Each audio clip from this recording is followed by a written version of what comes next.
Hey folks, Dr. Dan here. Thanks for joining me today on the show. Thank you to Superior Beef Genetics out of Southwest Missouri for sending in the cap. We're having a great show with Dr. Dave Rethorst, the veterinarian and owner of Beef Health Solutions. We're going to talk about spaying heifers. Stay tuned after these messages for more DocTalk.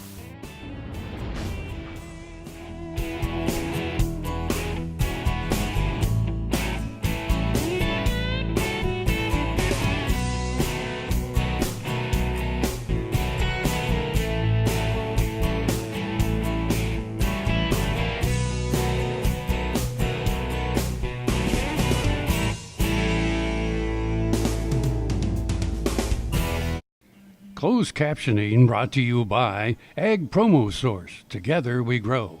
Learn more at agpromosource.com. This segment brought to you by Kansas Regenerative Medicine. Your stem cells, your health, your life. Folks, welcome to DocTalk. Dr. Dave, welcome to the show. Glad to be here, as always, Dan.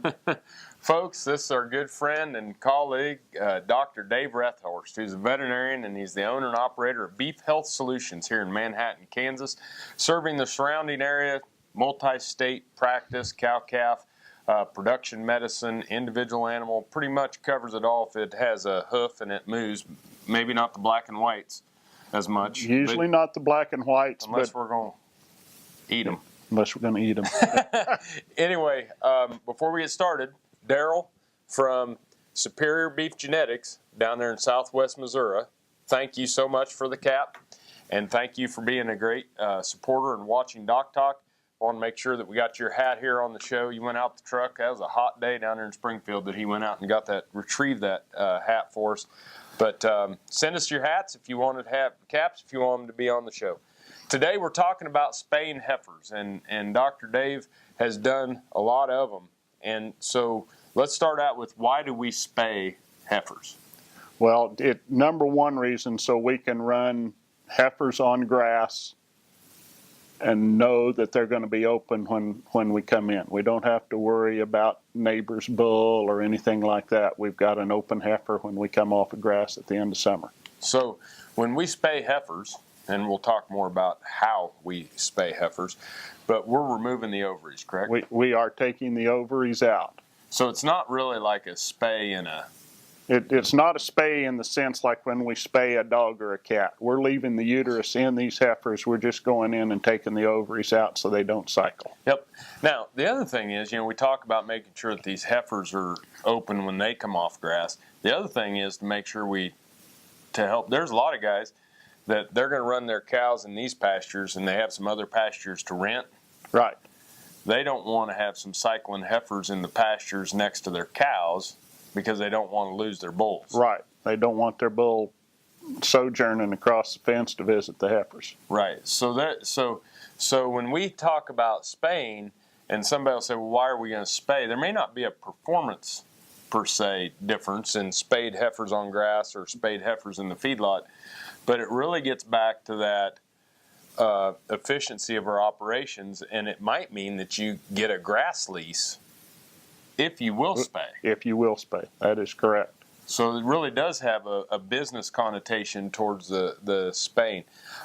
What about some of the back in the day, we used to spay heifers to control for diseases. Yes, back when we had brucellosis, and we'd be in these chronically infected herds, one of the stipulations the federal government had on it was if they were going to buy out your cow herd, you had to spay the heifers, so those heifers would not go into production with the brucellosis seed infection in them, if you will. Yep. So when we think about spaying heifers, some of the big things are, one, decrease the amount of cycling, two, maintaining fences and not having cross-contamination between some of our cow herds and heifers that are running on grass. Mexican heifers all have to be spayed before they can come across. Right. We don't want those heifers in our cow herd. No.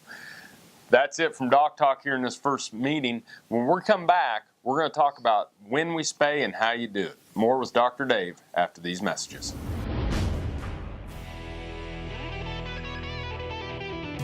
Watch Ag AM in Kansas online at agaminkansas.com. This is Eric Stonestreet, and as many of you know, I love my home state of Kansas. In March, Kansas ranchers lost homes, equipment, and thousands of cattle from the largest wildfires in the state's history. Imagine losing all you have in a fire. Not just your house, but your livelihood.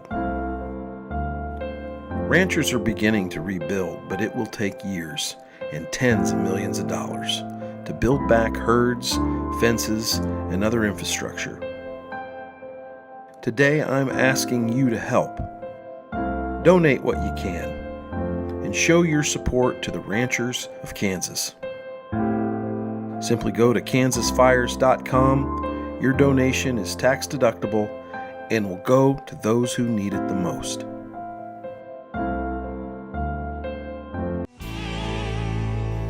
This segment brought to you by Santa Fe Trail Meats in Overbrook. Visit us online at sftmeats.com.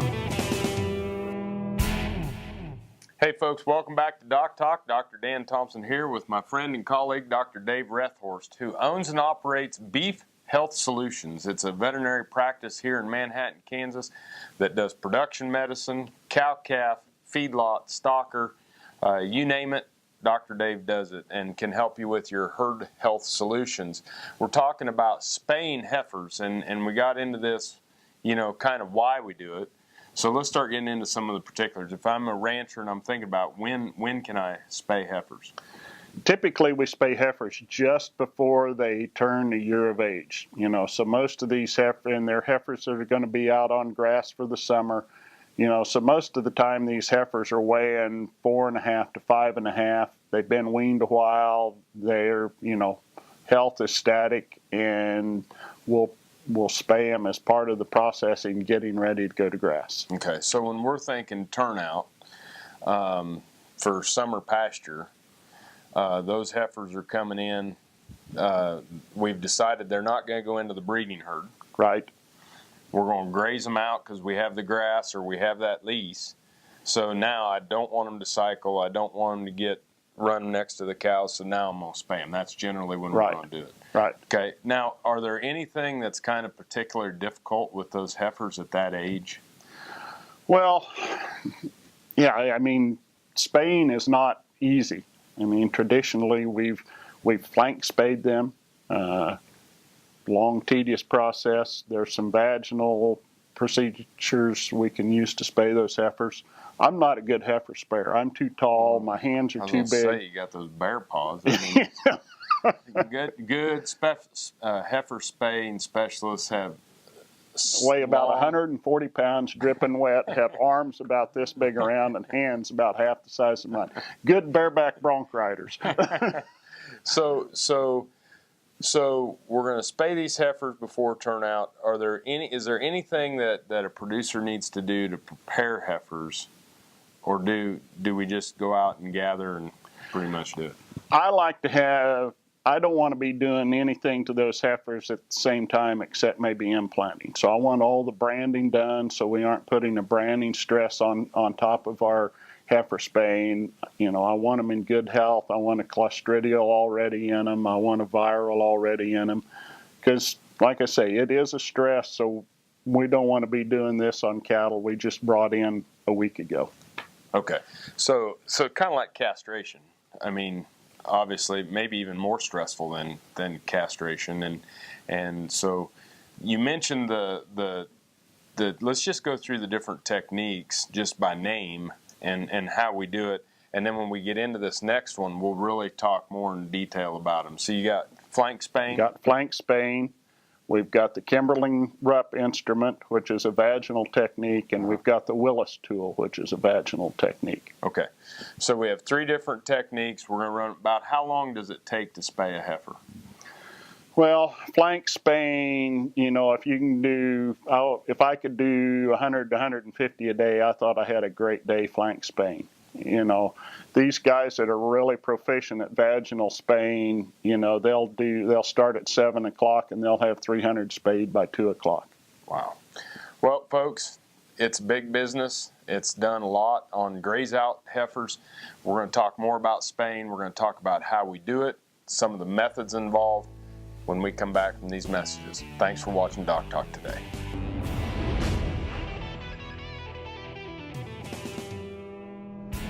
Brought to you in part by the 65th Annual Eskridge Labor Day Rodeo, September 2nd and 3rd. If you love rodeo, mark your calendar right now for the 65th Annual Labor Day Rodeo in Eskridge, September 2nd and 3rd at 7 p.m. This is entertainment for your whole family, calf roping, steer mugging, barrel racing, and more. Now let's rodeo. Ag Promo Source is a unique group of marketing specialists with one mission: help your ag business grow. Each affiliate has their own area of expertise, and they work together to bring you advice, products, and services. To get started, visit agpromosource.com. Ag Promo Source. Together we grow. Valley Vet Supply is devoted to providing information and professional quality products at reasonable prices.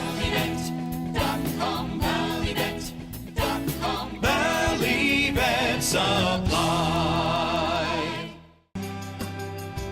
The BQA Tip of the Day, sponsored by Beringer Engelheim Vetmedica Inc. Howdy, I'm Kurt Pate with the Tip of the Day. We deal with a lot of bulls around this place, and we get along with them pretty good because we work them a lot. And if you work them properly and move them quite a bit, the fighting will reduce, and every time you move them, they learn to take pressure. And then when you start to work with them, they don't start fighting each other.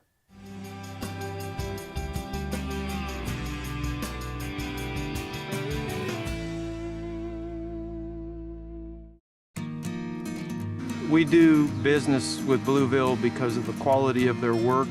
It is excellent quality, and because they make a commitment to their customers. We enjoy the benefits of hiring a good company to help us maintain this home. We will always do business with Blueville. We have for many, many years, and there's no reason for us to look for any other service. The Kansas Wheat Innovation Center in Manhattan is rediscovering ways to get improved varieties and new genetics in the hands of farmers faster. Grower-led and checkoff-funded research initiatives are bringing about positive change. This grassroots leadership provides a strong voice in Topeka and Washington, D.C. Now is the time to partner with Kansas Wheat in moving wheat forward. Kansas Wheat Commission and Kansas Association of Wheat Growers. Farmers investing in their future and yours. Log on to rediscoverwheat.org. Healthy cows start with the new hired hand automatic livestock sprayer. Rancher invented to provide an efficient alternative to pour-on and injectable parasite management systems. The portable design allows cattle to treat themselves head to hoof. Strategic device placement with pass-through activation technology takes the stress out of parasite treatment for cattle and the rancher, leaving more time to tend to other vital tasks on the farm. To learn more, visit cowsprayer.com. The new hired hand makes healthy cows easy. This segment brought to you by Kansas Soybean Commission. Progress powered by Kansas farmers. Hey folks, Dr. Dan here from DocTalk. Thanks for joining us today. I'm here with Dr. Dave Rethorst, who's the owner and operator, veterinarian, owner and operator of Beef Health Solutions, a great veterinary practice here in Manhattan, Kansas, and around the state of Kansas. We're helping you with your beef solutions. When we talk about spaying, Dr. Dave, flank spaying is the one that kind of comes to mind, especially all those Mexican heifers that we used to bring in with the 3 hog ring sutures in their flank, that we'd take the pliers and take the old hog rings out because that's where they'd been spayed. Right. So tell me what we're doing. Okay, on flank spaying, we go into that left flank much the same fashion we would if we were doing a cesarean section. Okay? Left flank, we clip an area, block it, scrub it, make a incision, pop through with our hand, get an ovary, and then we'd use scissors about this long and reach in and snip one ovary, hold that in the palm of your hand, go get the other ovary, snip it, come out. Typically what we did on those was just close the skin. Okay, we didn't suture the muscle layers or anything, and just let them heal, and we'd pull the skin together so we had a seal there, and we'd go. We'd have many times have 2 chutes set up. They'd be doing all the clipping and prepping in the back chute, put them in the front chute, make an incision, get their. Yep. rock and roll. Quite the factor line. What about complications from that? Really not a lot of complications. The big knock I have on flank spaying is you can't get a real good block on those heifers. Meaning anesthesia. Yeah, anesthesia. Yep. Anesthesia. So it is painful on them. The last set of heifers I flank spayed, I think we did 600 heifers and we lose one out of the 600, and she was crazy. She ran out, jumped the cattle guard, fell down, popped the sutures, and popped her rumen out. But that'll do it. That'll do it. Now, let's move on to the Kimberling. Vaginal. Okay. Yeah, some of the vaginal approaches. Kimberling Rupp is a instrument developed by Cleon Kimberling, Gary Rupp out at CSU years ago. 2 stainless steel tubes, one inside the other with an elliptical hole in both tubes. You'd go in vaginally with this tool, go through the vaginal wall right above the cervix. It'd release the vacuum in the abdomen, and then you'd pick up one ovary, put it in the slot, turn the handle back here, push the ovary forward, open the slot back up, put the second ovary in, turn the handle, cut it off, come out. Sounds way simpler than it is. Yeah, well, so you're going to palpate them. You're going to have the ovary in your hand. You can put the tool through there and actually put the ovary in the tube and then cut it off. Right. The advantage of the KR is that as you cut those ovaries off, you bring them out. You can count 1 ovary, 2 ovaries in your hand when you get done. Not a lymph node. Yep. And you know that you have ovaries and that you exteriorized them and they're done. That's a little bit different than the other. Yeah, the Willis tool is just a slotted tool. Again, you go in through the vaginal wall. It's got kind of a teardrop type slot in it. You drop an ovary through it. You give a jerk, cut the ovary off. Ovary falls in the abdomen. You go over, you cut the other ovary off. It falls, you come out. Done. You can cut a lymph node off and thinking you have an ovary. Let's take a break, folks. When we come back, we'll wrap up on Spaying Heifers with Dr. Dave.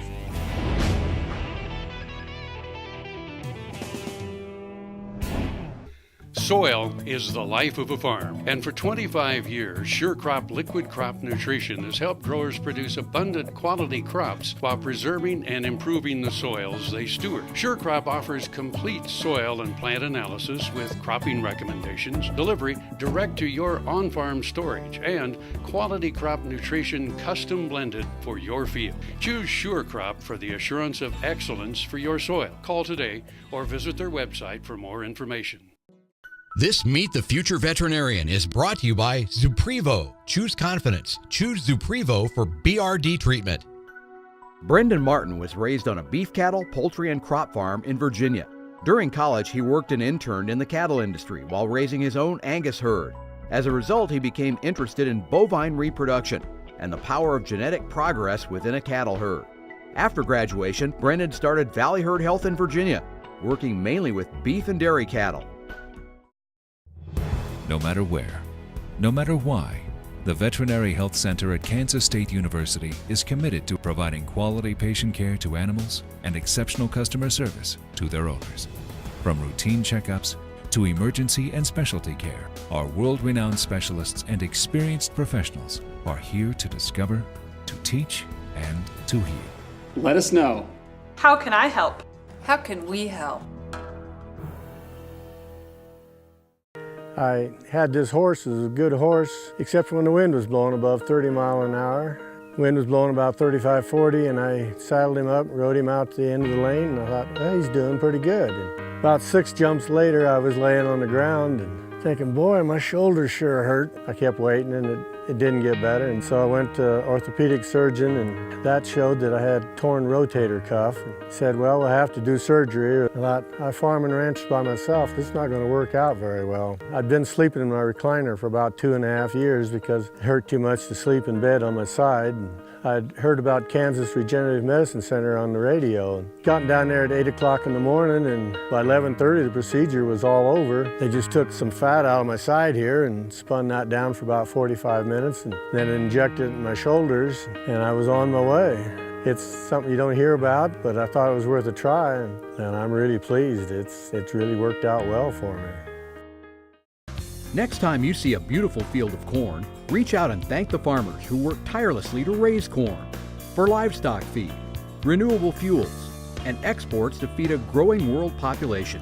The farmers on the Kansas Corn Commission work for Kansas Corn with grower-funded checkoff dollars that support foreign and domestic market development, research, promotion, and education to expand opportunities for Kansas farmers. To learn more, visit kscorn.com. This segment brought to you by Kansas Farm Bureau, the voice of agriculture. To join today or more information, go to kfb.org or find us on Facebook or Twitter. Hey folks, welcome back. Dr. Dan here with Dr. Dave Rethorst, who's a veterinarian owner and operator of Beef Health Solutions. Get you fixed up anything you need here in Manhattan, Kansas. Dr. Dave, there can be some complications from spaying. Yes, sir. The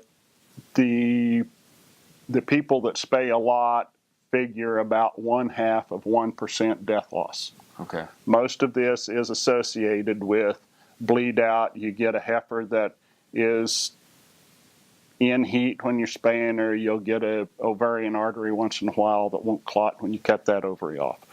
The other thing that happens, particularly with the vaginal techniques, if you don't watch what you're doing, if that heifer decides to drop in her hindquarters just as you're going through the vaginal wall with that instrument, you will penetrate the aorta. Been there, done that. They last about long enough to get them out of the chute. Gotcha. So definitely have some complications during the surgery, and then usually afterwards it's not that big a deal. You know, typically we give these heifers some long-acting penicillin. They've been off feed for a while. If they can walk out of the chute and go get a drink of water and a mouthful of food, they're off and going. Gotcha. So, seldom do we have a peritonitis problem or anything like that in these heifers. So it's kind of like castration. I mean, as far as hemorrhage is our issue. Right. Hemorrhage is the issue. A little more complicated surgery than castration, but hemorrhage is our big issue. Great. Now, you mentioned earlier that the only thing you really do is implant when you spay. So right. What are some of the implants you recommend? Over the years, our number one implant has been Ralgro in these spayed heifers.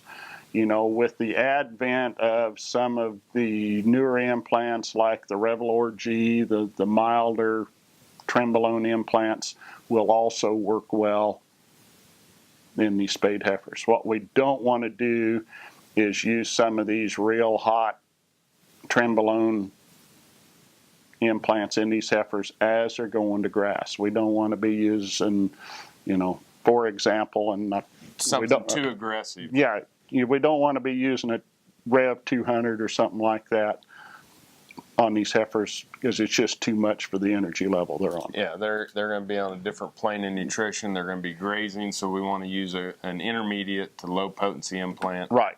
While they're on grass. Right. Now, when they get to the feedlot, can we implant spayed heifers differently than we probably would regular heifer, or intact heifers? Years ago, when I was practicing in Nebraska, we would use a steer implant on these spayed heifers when we got to the feed yard. I mean, they were essentially a steer. They didn't have ovaries, and we'd implant them as steers using the, you know, Trenbolone or something like that. With Revlor 200 or implants like this that are high potency Trenbolone implants, Rev 200 is approved for steers and heifers. Gotcha. My nutritionist friend in Nebraska says, you know, we're just doing Rev 200 and going, and it's working well for them. Great. Well, thanks for being on the show. Thanks for the invitation. It's always good to have Dr. Dave Rethorst, Beef Health Solutions here in Manhattan, Kansas. Thanks for watching DocTalk. Remember, if you want to know more about what we're doing, you can find us on the web at www.doctalktv.com. Remember, always work with your local veterinarian and nutritionist. I'm Dr. Dan Thomson. Thanks for watching DocTalk today, and I'll see you down the road.